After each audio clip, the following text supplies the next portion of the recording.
Basmış da gölgesi, çökmüş de sisi. Şu karşıki toprak Anadolu'nun. Basmış da gölgesi, çökmüş de sisi. Şu karşıki toprak Anadolu'nun. Kesti ışığını paşası beyin, iki kaşın arasına ay düştü. Kesti ışığını paşası beyin, iki kaşın arasına ay düştü.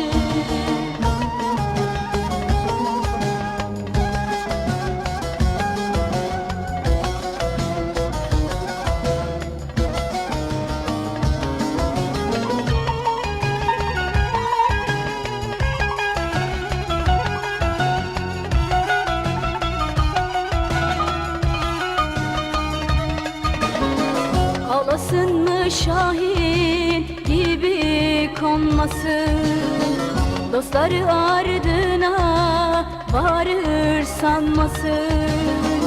Ağlasın mı Şahin gibi konmasın, dostları ardına varır sanmasın.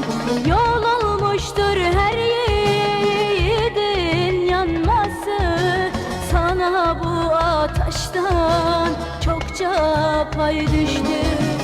Yol olmuştur her yiğidin yanması, sana bu ateşten çokça pay düştü.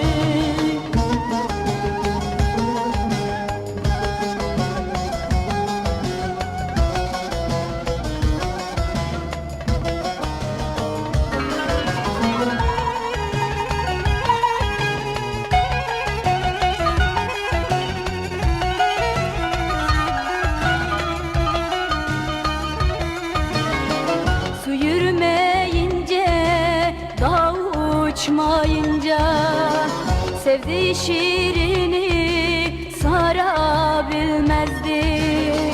Su yürümeyince, dağ uçmayınca sevdiği şiirini sarabilmezdi.